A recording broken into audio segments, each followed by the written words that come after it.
하나님께서 그 땅을 위한 기도를 들으시니라 라는 제목으로 오늘 잠시 말씀을 전하겠습니다. 오늘 함께 읽은 이 사무엘하 21장은 아주 특별한 이야기입니다. 성경 66권 전체에서 이런 이야기는 단 한 번도 나오지 않는 유일무이한 본문이죠. 어쩌면 좀 무서운 본문이기도 합니다. 오늘 그 재밌는 이야기를 여러분들에게 들려드리려고 합니다. 이 사무엘하 21장, 이 시기는 다윗이 통치하던 시기였죠. 그런데 다윗이 통치하던 시기에 영구년 3년 동안 비가 내리지 않습니다. 기근이 온 거예요. 흉년이 왔다는 이야기죠. 여러분, 구약 성경을 보면 하나님께서 이 기근을 내리실 때는 다 이유가 있습니다. 흉년을 보내실 때는요, 그 나라의 백성이 악독하여 하나님을 잘 섬기지 않는다든지, 백성들이 범죄하여 다른 신을 섬긴다든지, 하나님께서 이런 경우에 채찍으로 삼고자 그들의 마음을 돌이키고자 흉년이나 기근을 이용하시죠. 그런데 하나님이 가장 사랑했고 하나님 마음에 합한 자라고 했던 이 다윗이 통치하던 시기에 무려 3년 동안 비가 오지 않았습니다. 무슨 일이 있었을까요? 무슨 일일까요? 여러분, 이 BC 586년에 이 예루살렘이 바벨론 군대에 의해서 1년 6개월 동안 포위됐음에도 불구하고 1년 6개월 포위됐음에도 불구하고 그 성 안에는 먹을 것이 없어서 사람을 삶아 먹는 일이 벌어졌습니다. 오늘은 네 아들, 내일은 내 딸. 그런데 무려 3년 동안 먹을 것이 없었어요. 도대체 어떻게 이런 비극이 이 다윗이 통치하던 시기에 일어났을까요? 이 시기는 다윗의 인생 말년이죠. 다윗이 굉장히 영적으로 많이 둔감해졌던 것 같습니다. 백성들은 먹을 것이 없어 죽든지 살든지 별로 관심이 없었던 것 같아요. 그렇게 3년 동안 백성들이 이제 아우성을 치니까 그제서야 이게 도대체 무슨 일인가 해서 하나님께 여쭤봅니다. 하나님, 도대체 왜 이러시는 겁니까? 왜 비를 주시지 않는 겁니까? 라고 하나님께 참 오랜만에 기도를 합니다. 근데 마치 하나님이 기다렸다는 듯이 즉시 응답하시죠.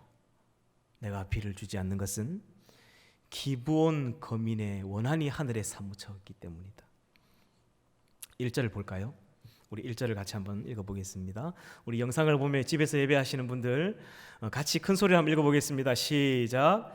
다윗의 시대에 해를 거듭하여 3년 기근이 있으므로 다윗이 여호와 앞에 간구하매 여호와께서 이르시되 이는 사울과 피를 흘린 그의 집으로 말미암음이니 그가 기브온 사람을 죽였음이니라 하시니라. 아멘. 여러분, 어떻게 보면 다윗의 잘못은 아닙니다. 이미 다윗 앞에 이미 죽었던 그 사울 왕 시대 때 이 사울이 아무튼 열심히 특심이었어요. 그래서 이 기브온 거민들을 국가의 권력의 힘으로 다 죽여버렸던 거예요. 말살 정책을 펼쳤던 것입니다. 그 원한이 하늘에 사무쳐서 하나님께서 비를 내리지 않는다는 거예요. 2절을 볼까요? 2절도 같이 한번 읽어보겠습니다. 시작. 기브온 사람은 이스라엘 족속이 아니요 그들은 아모리 사람 중에서 남은 자라. 이스라엘 족속들이 전에 그들에게 맹세하였거늘 사울이 이스라엘과 유다 족속을 위하여 열심히 있으므로 그들을 죽이고자 하였더라. 이에 왕이 기브온 사람을 불러 그들에게 물으니라. 여러분, 기브온 거민은 사실 그 유대인 혈통은 순수 혈통은 아니죠. 섞여 살던 잡족들이죠. 근데 여러분, 이 기브온 거민들은요, 언제부터 같이 살았냐면 이스라엘 백성들과 여호수아 시대 때부터입니다. 무려 한 200년 동안을 같이 살았던 거예요. 200년 동안. 여호수아 시대 때 그들은 살기 위해서 어쩔 수 없이 거짓말을 했어요. 그렇게 해서 이제 여호수아가 하나님과 맹세를 함으로 그때부터 이제 같이 살게 됐는데, 그때부터 무슨 일을 했냐면 하나님의 성전에 물 깃고 나무 패는 일을 했습니다. 성전에서 허드렛 일 봉사하는, 쉽게 말하면 지금으로 말하면 교회 목사님 같은 사람들이죠. 그런데 이 사울이 2절에 보면 열심히 특심했다고 하죠. 자기 유대인들을 위한다고, 그리고 자기 백성들에게 인기를 좀 얻기 위해서, 이 유대인들은 순수 혈통만 좋아하죠. 자기 혈통만을 인정합니다. 그래서 백성들이 좋아하겠지라는 생각을 하고 그 기브온 거민들을 권력의 힘으로 말살 정책을 펼칩니다. 다 죽여버린 거예요. 아무 이유 없이 200년 동안 하나님의 성전에서 물 깃고 나무 패던 이 기브온 거민들을 죽여버린 거예요. 정말로 잘못한 겁니다, 이건. 여러분, 교회 안에도 이런 사람이 굉장히 많습니다. 하나님을 위한다고, 교회를 위한다고 열심히 충성 봉사하는 분들이 있습니다. 새해가 되면 직분을 맡아서 이제 새로운 일을 시작하게 되는데 열심히 아무튼 해야 된다. 여러분, 근데 하나님의 평가는요, 5달란트 맡은 자나 1달란트 맡은 자나 하나님의 평가는 다 똑같습니다. 하나님이 원하시는 평가는 착하고 충성된 종일 되기를 원하는 거예요. 하나님 능력이 많은 사람들에게는 큰 일을 맡기기도 하고 또 좀 부족한 자들에게는 하나님이 작은 일도 맡깁니다. 그러나 하나님은 그 크고 작음에 무게를 두시지 않습니다. 하나님의 기준은 뭐냐면 착하고 충성된 종이 되기를 원하는 거예요. 근데 우리 한국 기독교 성도들은 이 충성된다에만 집중합니다. 충성된다. 아무튼 열심히 해야 된다. 근데 저는요, 그 충성됨보다 그 앞에 있는 착하고가 더 중요하다고 생각합니다. 착하고 충성된 종이 돼야죠. 악하고 충성된 종이 되면 어떡합니까? 아무튼 교회를 위해서 이 사울처럼 열심히 특심인데 그 열심이 결국 사람 잡고 교회 잡는 사람들이 있습니다. 한 해가 시작되고 하나님께서 여러분에게 귀한 직분들을 허락하셨습니다. 그죠? 우리 임원들, 마을장, 또 찬양팀, 방송실 많은 일들을 맡겼습니다. 크고 작은 일을 맡겼어요. 여러분, 착하고 충성된 종이 되어야 됩니다. 할렐루야. 악하고 충성된 종이 되면 그 열심 때문에 이 사울처럼 실수를 범하고 사람에게 상처를 주고 교회를 어지럽히고 힘들게 하는 거예요. 그래서 이 사울이 아무튼 하나님을 향한 그 지혜가 없다 보니까 자기 딸에는 열심히 한 거예요. 그래서 그 기브온 거민들을 죽여버렸는데, 여러분 10년 20년 같이 산 게 아니에요. 200년을 같이 살았습니다. 여러분 200년을 같이 살면 그 같은 민족이죠. 그런데 이런 악독한 일들을 했다는 거예요. 그래서 하나님께서 비를 내리시지 않는다. 그래서 이제 다윗이 그 기브온 거민을 불러서 이 3절 4절에 보면 물어봅니다. 내가 너희들이 어떻게 하여야, 어떻게 속죄하여야 너희가 다시금 우리를 위해서 하나님께 복을 빌겠느냐 하니까 4절 볼까요? 4절에 보면 왕이여, 이 문제는 돈으로 해결할 수 없습니다. 은금에 있지 않습니다 라고 이야기하죠. 읽어볼까요? 시작. 기브온 사람이 그에게 대답하되 사울과 그의 집과 우리 사이의 문제는 은금에 있지 아니하오며 이스라엘 가운데에서 사람을 죽이는 문제도 우리에게 있지 아니하니이다 하니라. 왕이 이르되 너희가 말하는 대로 시행하리라. 그렇게 해서 이제 이 기브온 거민들이 5절 6절에 보면 뭐라고 하냐면 돈으로는 해결할 수 없습니다. 우리를 그렇게 억울하게 죽인 사울의 자손들, 그 자손들 7명을 우리에게 내어주시면 우리가 기브아에서 그들을 여호와를 향해 목매어 달겠습니다. 그러면 우리의 원한이 풀어질 것 같습니다. 그렇게 하죠. 그렇게 해서 이제 다윗이 그러면 너희 뜻대로 내어주리라 했는데 문제는 뭐냐면 7절이 문제입니다. 7절 같이 읽어볼까요? 시작. 그러나 다윗과 사울의 아들 요나단 사이에 서로 여호와를 두고 맹세한 것이 있으므로 왕이 사울의 손자 요나단의 아들 무비보셋은 아끼고, 쉽게 말하면 빼돌렸다는 거예요. 사울의 직계 자손들 요나단, 그 요나단의 직계 아들 무비보셋뿐만 아니라 그 요나단의 직계 자손들을 내어줬어야 됐습니다. 근데 그 다윗과 요나단 사이의 그 정 때문에 내어주지 않고 빼돌린 것 때문에 하루아침에 다른 사람들이 죽었어야만 했습니다.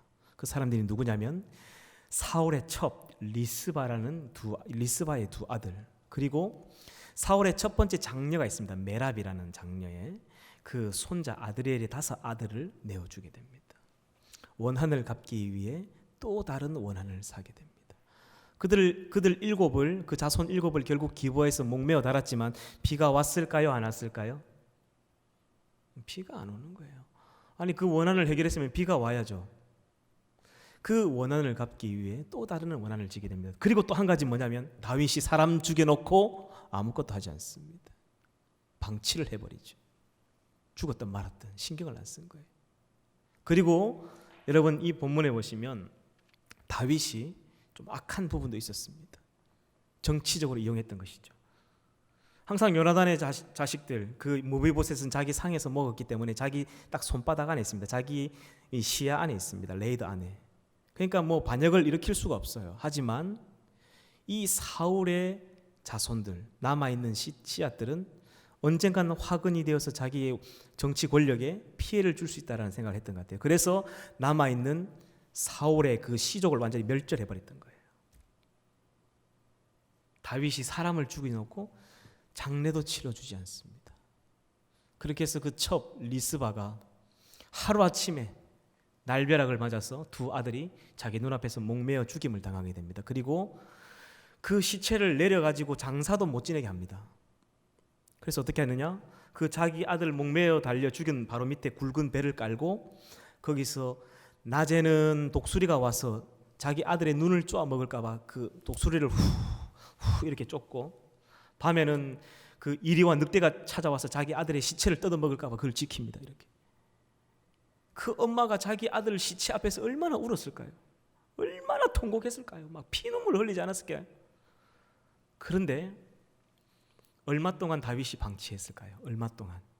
하루, 일주일, 한 달? 그렇게 목매어 단 시점이 보리를 베던 이스라엘 원력으로 4월입니다. 4월. 보리를 베던 시기에 그렇게 매달아 놓고 다시 비가 올 때, 그때까지 이스라엘 비가 왔을 때는 대략 다시 추경을 시작하는 그 10월로 예정합니다. 10월. 씨를 뿌리는 장장 6개월 정도를 그냥 방치를 해버려요. 사람 죽여놓고 6개월 동안 그 첩은 그 밑에서 자기 아들의 시체를 손대지도 못하고 장례도 못 치르고 통곡하며 우는 거예요. 그 밑에서. 하나님이 비를 내려줄 수 있겠습니까? 안 되는 거예요. 이 사무엘하 21장 이 시점은 다윗의 인생의 말년입니다. 다윗이 그가 젊었을 때는 정말로 그 야인처럼 지내면서 그가 목숨의 위험을 당할 때는 늘 하나님을 의지하고 정말로 온 힘을 다해서 신앙생활을 했지만, 그가 나이가 들고 등 따시고 배불러지면서 그는 점점 하나님을 잊었던 것 같습니다. 자기 백성들은 죽든지 살든지 밥을 먹는지 안 먹는지 관심도 없었던 것 같아요. 3년 동안 비가 내리지 않는데도 방치해버려. 나이가 들면 빨리 자기 후계도를 정해서 자기 자식들을 왕권을 세워서 나라를 안정시켜야 되는데 민기적거리죠. 그래 결국 자기 아들이 반란을 일으켜서 그 압살롬의 칼을 피해서 그 기드로온 시내를 맨발로 도망을 갑니다. 하나님이 살려주셔서 다시 돌아왔지, 안 그랬으면 죽었을 거예요. 그런데도 정신을 못 차리는 거예요. 여러분, 다윗이 젊은 날 참 하나님을 감동시켰고 좋은 시편을 쓰면서 하나님 마음을 기쁘게 하기도 했지만 사실 노년에는 영적으로 굉장히 둔감했던 것 같습니다. 그리고 이제 왜 다시금 비가 오지 않느냐, 그렇게 기본 거민들의 원한을 풀었는데도 왜 비가 오지 않느냐 알아봐라 하니까 아이고 그 리스바가 그 밑에서 지금까지 통곡하며 울고 있답니다. 이 소식을 들은 거예요. 그래서 그제서야 다윗이 그 목매어 다른 사람 모든 사람의 뼈를 전부 다 모아서 정성스럽게 장례를 치러줍니다. 14절 오늘 함께 읽어보면 마지막 절 같이 한번 읽어볼까요? 큰 소리를 같이 한번 읽어보겠습니다. 시작. 사울과 그의 아들 요나단의 뼈와 함께 베냐민 땅 셀라에서 그의 아버지 기스의 묘에 장사하되 모두 왕의 명령을 따라 행하니라. 그 후에야 하나님이 그 땅을 위한 기도를 들으시니라. 아멘. 그 후에야 하나님께서 그 땅에 비를 내려주십니다. 여러분, 오늘 이 사무엘하 21장이 우리에게 주는 아주 중요한 메시지가 있습니다. 여러분, 다윗의 잘못이 사실은 아니죠. 이미 다윗 앞에 이 사울이, 이미 죽었던 사울이 그 기본 거민을 죽였던 데부터 문제가 시작됩니다. 그렇게 시간이 흘려버렸고 사람들은 잊어버렸습니다. 그런데 하나님은 이 약자들의 눈물을 절대로 잊지 않으시는 것을 오늘 본문이 가르쳐주고 있어요. 하나님은 연약한 자와 고통당하는 자의 그 억울함을 절대로 잊지 않는다는 것을 오늘 이 본문을 통해서 다시 한번 확인시켜주고 있습니다. 그리고 하나님께서 이 문제를 다시금 기근이라는 것을 통해서 들춰냅니다. 고발자가 하나님이에요. 기본 거민이 찾아와서 자기의 억울함을 풀어달라고 이야기하지 않았습니다. 하나님이 이 사건을 고발하시고 하나님이 기근이라는 것을 가지고 이 문제를 다시금 수면 위로 떠올립니다. 그리고 그 기본 거민의 눈물을 닦아주시는 거예요. 한국 크리스찬들이, 한국에 있는 그 많은 성도들이 정말 잘하는 것이 기도이고 그 기도하면서 회개하는 것을 제일 잘합니다. 하나님 이거 잘못했으니까 용서해 주세요. 오늘 내가 저 친구 때렸는데 나 용서해 주세요. 하나님 이거를 제일 잘합니다. 전 세계에서 아마 제일 잘할 거예요. 그런데 딱 한 가지 하지 않는 것이 있습니다. 그건 용서와 화해를 하지 않습니다. 오늘 이 본문이 우리에게 가르쳐주는 건 뭐냐면요, 사람들은 잊어버릴지 몰라도 하나님은 절대 잊지 않는다는 거예요. 새해를 시작하는 여러분, 이 영상을 보고 계신 우리 청년들, 혹시 이 말씀을 듣는 중에 내 마음속에 생각나는 미안했던 사람이 생각나거든, 오늘 찾아가십시오. 그리고 오늘 전화하십시오. 여러분, 이 문제를 해결해야 하나님이 올 한 해 여러분이 호소하는 기도를 들으실 것입니다. 과거에 내가 사람을 정말 죽일 만큼 때렸는데 하나님 잘못했습니다, 용서해 주세요, 끝났습니다. 이런 것은 하나님 인정하지 않습니다. 반드시 하나님은 레위기 3장부터 너희가 내 성전에 와서 예배 드리기 전에 반드시 잘못한 사람이 생각나거든 가서 화해를 하고 와서 예배하라고 하죠. 하나님은 그 누구보다 화목제를 중요하게 생각했습니다. 그래서 반드시 내가 용서받아야 될 사람에게는 용서를 구해야 되는 거예요. 여러분, 저를 보세요.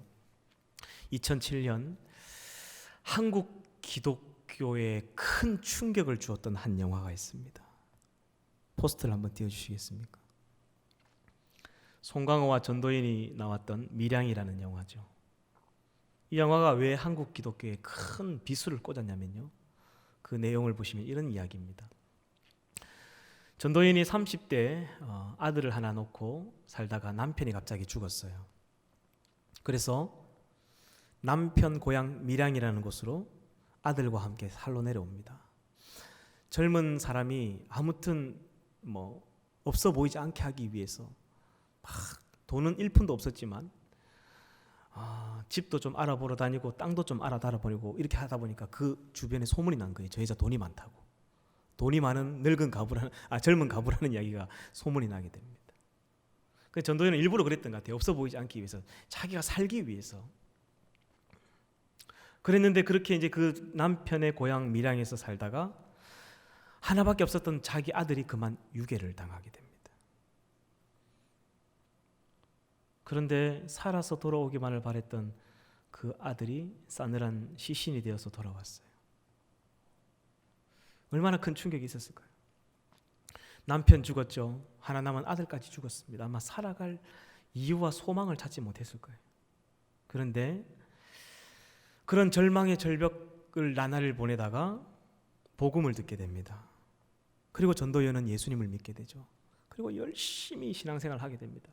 그 신앙의 힘으로 남편을 잃어버린 슬픔과 아들을 그렇게 보낸 그 슬픔을 거의 회복해가요.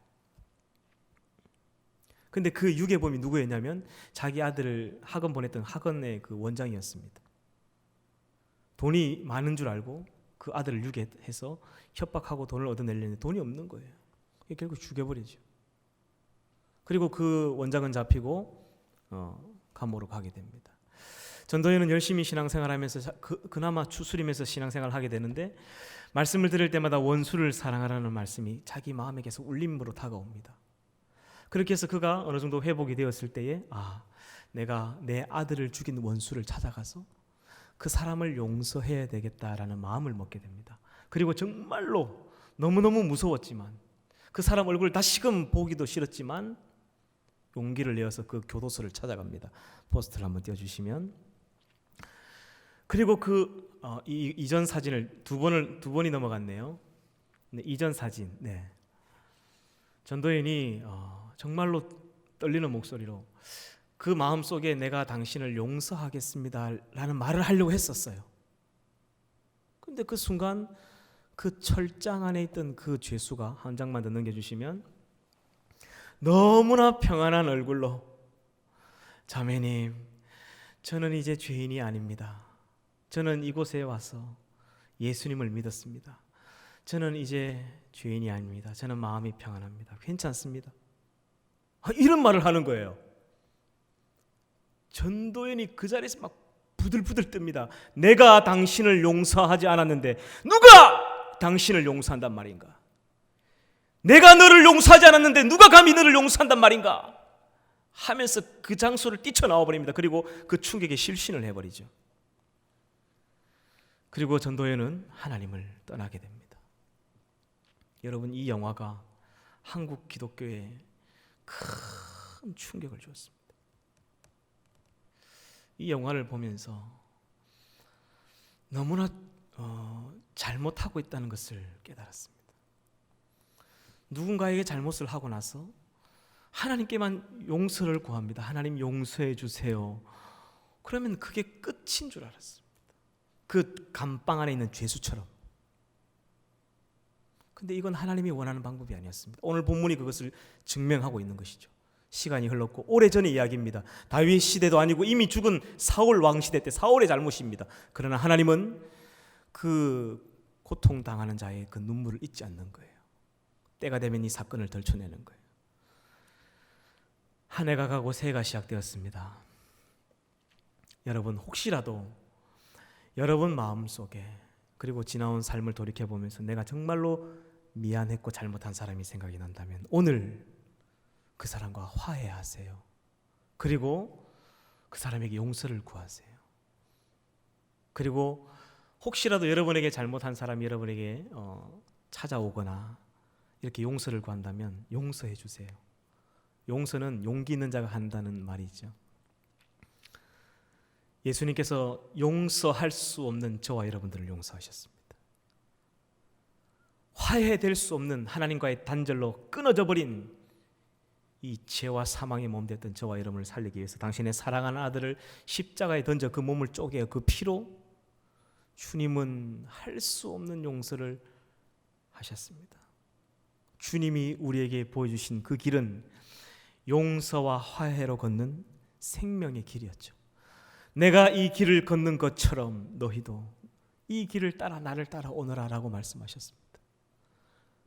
여러분, 새해가 시작되고 오늘 이 말씀을 준비하면서 저도 한번 생각해 봤어요. 제가 지나온 시간들 너무나 상처 주고 잘못했던 사람들을 생각나기 시작했습니다. 하나님 그 사람들에게 용서를 구하기 바랬던 것 같아요. 여러분, 우리가 이 문제를 해결해야만 하나님께서 우리의 기도를 들으십니다. 이 한국 교회가 이런 문제를 해결해야만 이 용서와 화해를 통해서 이 땅을 향한 하나님이 그 기도를 들으실 줄 믿습니다. 주님이 우리에게 보여주신 그 용서와 화해의 길을 다시금 걸어가는 저와 여러분들이 되길 바라고, 그리고 이 모든 문제를 다 해결하여서 올 한 해는 우리가 기도하며 부르짖는 것마다 하나님이 즉시 응답하시는 그런 은혜를 맛보는 한 해 되기를 주님의 이름으로 축복합니다.